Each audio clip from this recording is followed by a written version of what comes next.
menika Waranggana sing sampun melanglang buana. Sumatera latar nggih. Kalimantan latar nggih. Pangkalan Bun latar.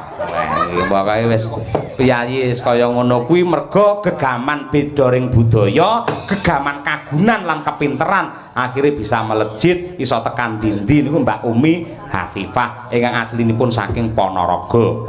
Aja turu sore kaki Umi Hafifah. Ya Nduk, jumeneng Nduk. Ah, iki bocah iki suarane saya dadi, saya mateng, saya mateng. Heeh. Awake saya ndadi, saya ndadi. Ha iki coba kaya apa? Wis sak manten. Heeh, sak manten ning ya tak jaluk aja kesusu kudu S1 ngorampung terus S2 ngono. Wis bar S2 ngono lagi rabi ra masalah. Ngono ya Om ya. Amin, pangestunipun, Pak. Oh, rasa kesusu ngapa ta kesusu rabi? Piyayi yen ayu terus warane apik terus ya opor bebek cukup awake dhewek kaya sampeyan iki engko wong lanang kari milih model piye wae insyaallah iso ngono kuwi. Amin. Wis cita-citamu pengen duwe apa? Bojo seniman, usahawan, apa dokter, apa guru, apa piye? Sak nek maringi mawon. Sing maringi mawon. Karo sing nggo kursi ke gelem iki. Iya ta. Alah.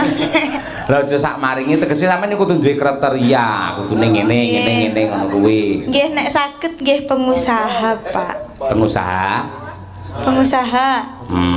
Ya kenapa kok pengusaha te ora seniman? Nggih, napa nggih?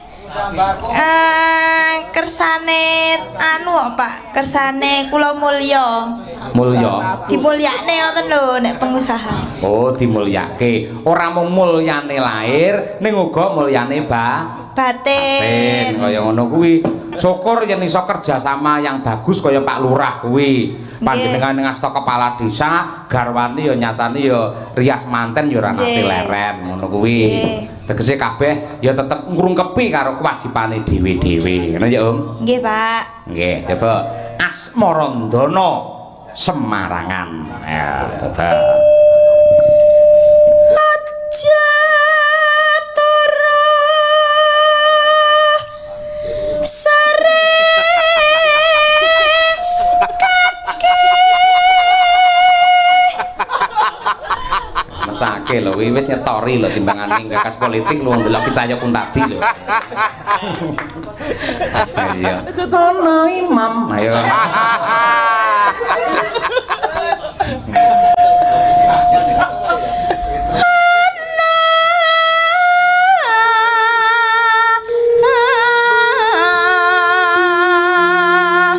Dewa nganglang jagat.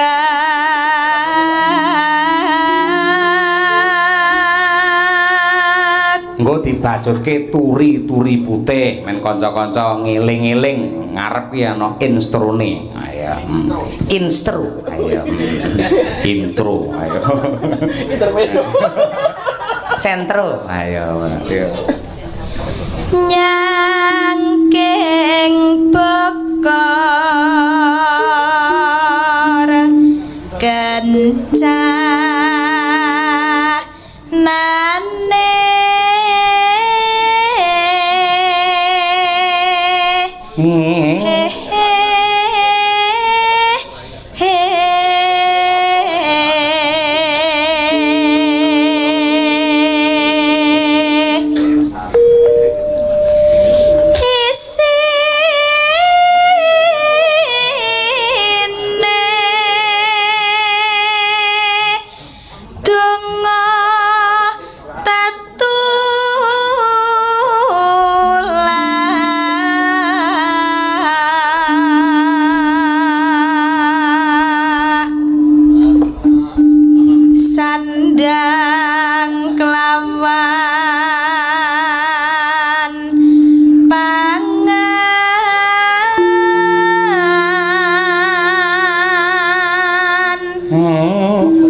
mangga turi-turi putih dados.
Napa, Dik? Kembang melati. Yuk. Kembang melati. Kembang melati.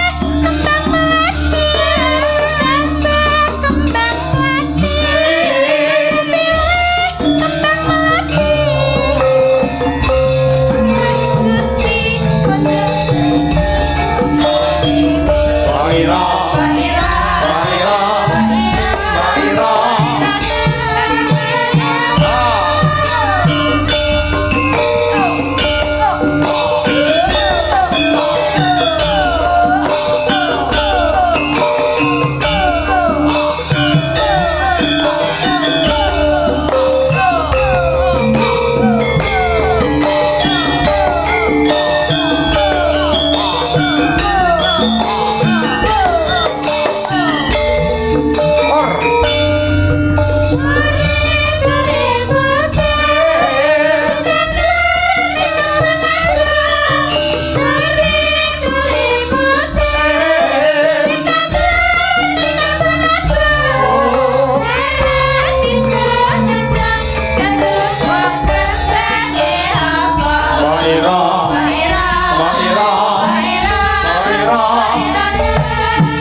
Apa, Dik?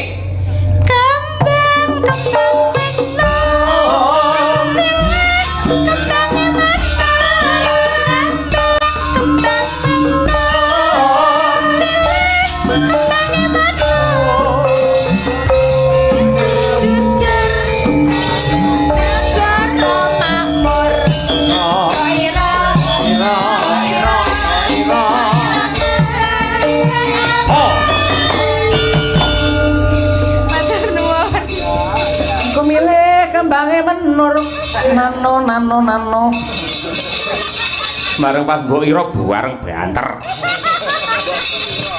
Ayo kalau mangsa lek ora dijudahi ngene ndak do lali. Ayo terutama nggen vokal-vokal kuwi mergo ketindes tembang-tembang saiki lho, Truk. Ayo bener pancen kudu kaya ngono kok. Elok luar biasa ya.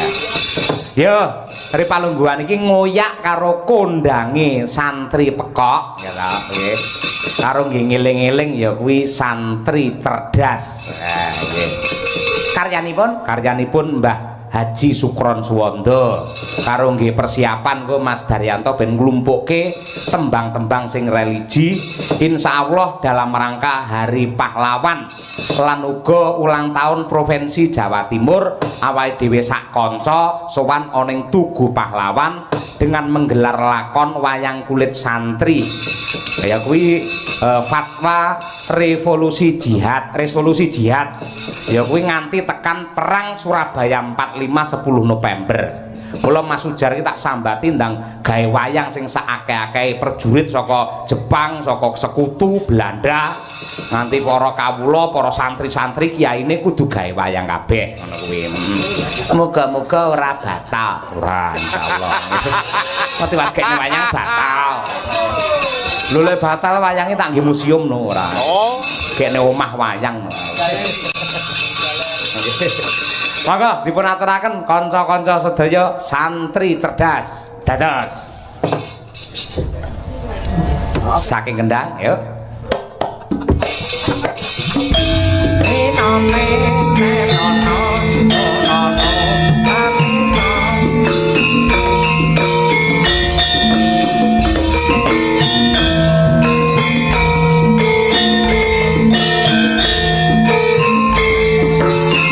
Resi Tunggarien Bu. Santri cerdas kagok waras asmane Gus Umar Said putra Sunan Kali Jogo mondhokaning Juwanapati Sunan Erang Pranani mula njur kapundhut mantu dawuh lan rara nyana tapi uga jalun wali kondang kang langganing Gunung Muria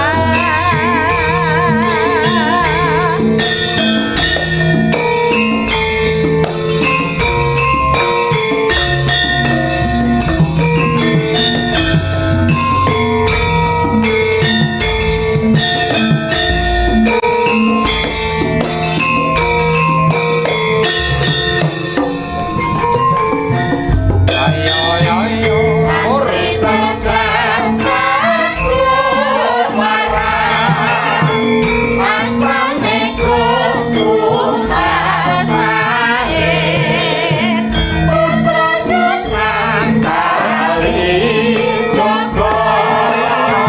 mondhokane Juwanapati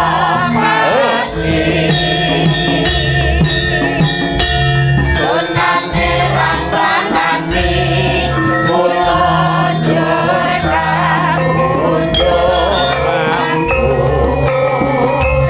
dawuh lan rara yana tapi uga jalun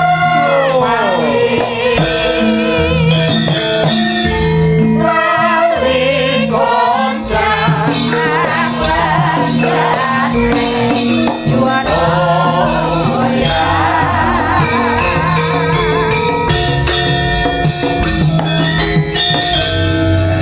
Kula tak nyuwun langkung rumiyin dumateng Mbak Lia Sundari gandeng menika laladan Karanganyar mongko Karanganyar menika kagungan maestro dalang hebat si dalang setan nenggih swargi Ki Mantep Sudarsono. Banyak karya-karya yang telah dicetuskan oleh Ki Mantep, salah satunya adalah Langgam Ngenteni. Ya nggih. Bawanipun kula nyuwun dumateng Raka Mas Muhammad Taslim. Nah, kinantinipun mangke langgamipun kula nyuwun dumateng Mbak Sundari. Coba kaya apa? Nah, mambengi jan Mbak Lia karo garwane ketok romantis. Lek nyindeni aku nadate mesti ning pinggir dhewe, mambengi ning pinggire dalange. Karo boneka cantik dari India. Boleh dilirik, nggak boleh dibawa. Waduh, elak jan budaya tenan. Monggo Mas Taslim monggo. Mana yen ke taman wuyung tepung wong kang ayu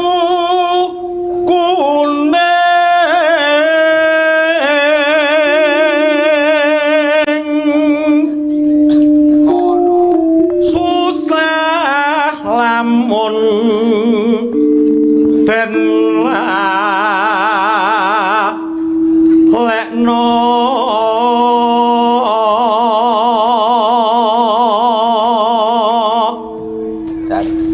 darmane kadah su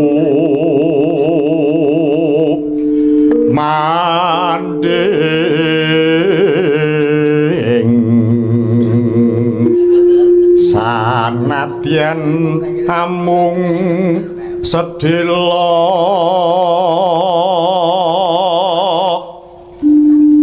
nambani kangening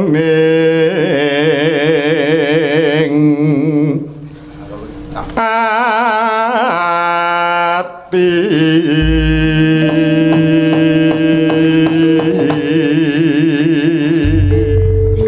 aku ngenteni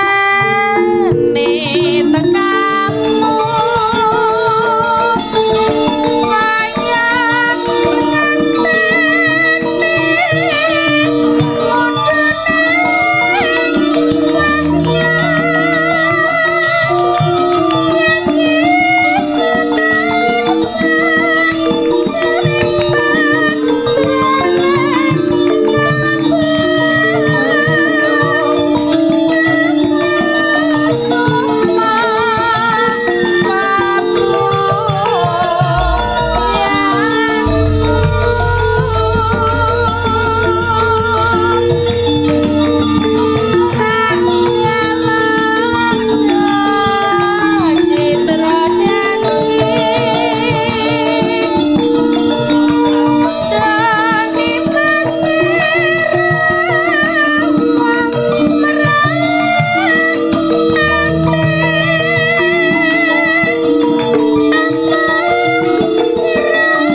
midhangetno ning karo merem jan kaya Suwargi Bu Suwarni Boyolali Sugeng melih.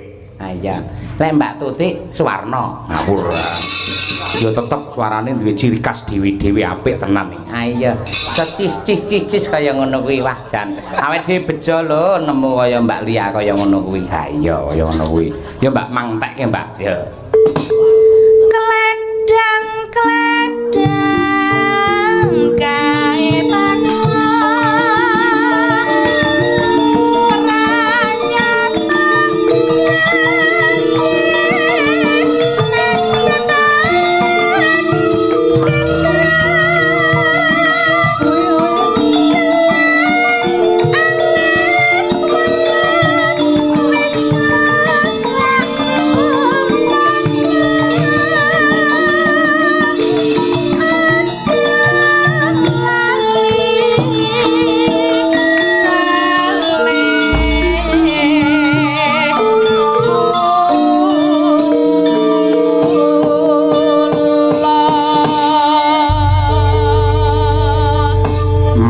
sembah nuwun dumateng Mbak Lia Sundari ingkang sampun minangkani menapa ing dados panyuwun kula. Karya besar Ki Mantep Sudarsono. Moga-moga panjenengane Pak Di Mantep manggih tentrem wonten ing kasuwargan ya, Truk. Nggih, amin ya rabbal alamin. Sisan gawe isih ana karyane Mbah Mantep siji kas ya Mas Garing. Apa? Pripalungguhan iki wis viral, wis kondang, wong yen pengen nentremke rasa, ngademke awak, mapan ana ing Tawangmangu. Lagune Tawangmangu Indah ini juga karya dari sang maestro. Wah ya. Maka saya dipun aturaken karyanipun Mbah Mantep Tawangmangu Indah sesarengan kemawon. Yuk, dados.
Coba saya ganti nyuwun pambiyantu karo Mbak Birgita terus Mbak Chandra Mulya.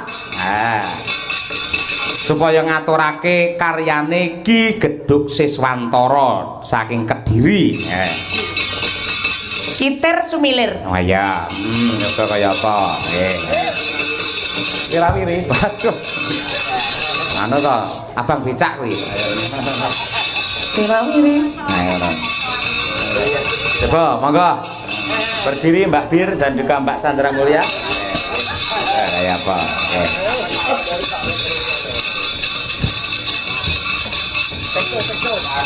Ya. Nganggo apa sih ngono ya? Ra. Wis sore ora muni trompete ora digawa to. Larang apa? Oh. Nganggo to, Mas? Ayo. Ya Mas disebul ra ketang sedelo Mas. Ayo. Mboten. Boten betul. Oh. Sengaja. Ya, batine paling nggawa kaya apa paling ya digarapi kanca-kanca. Rasa nggawa ya. Ono karo muni rasa nggawa ya sing diya ki imam mongko mek dhewe mek meneng. Nah iya. Monggo dipun aturaken Gitir Sumilir. Dua wek-wek dari Madangkara. Yuk.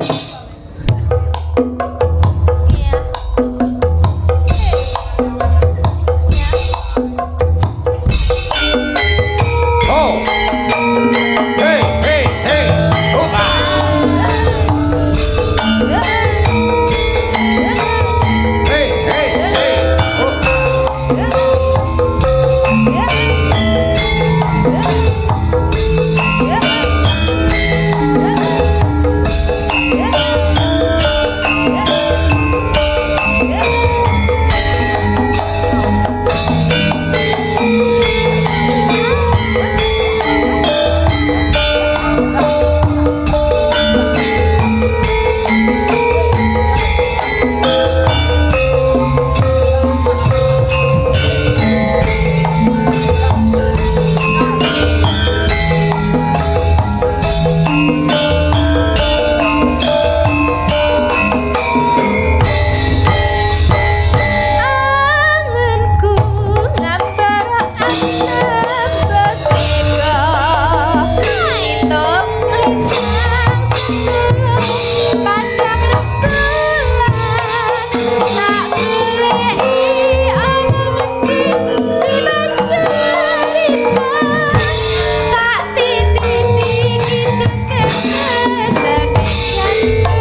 Ronggo carita Hidayat.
Luar biasa.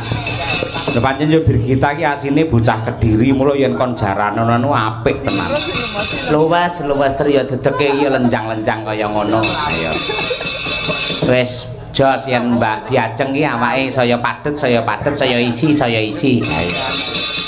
Ora apa-apa no. Kuwi lho rada diet kaya Bu Kesi iki ledahare setiap 10 jam sekali. Ya.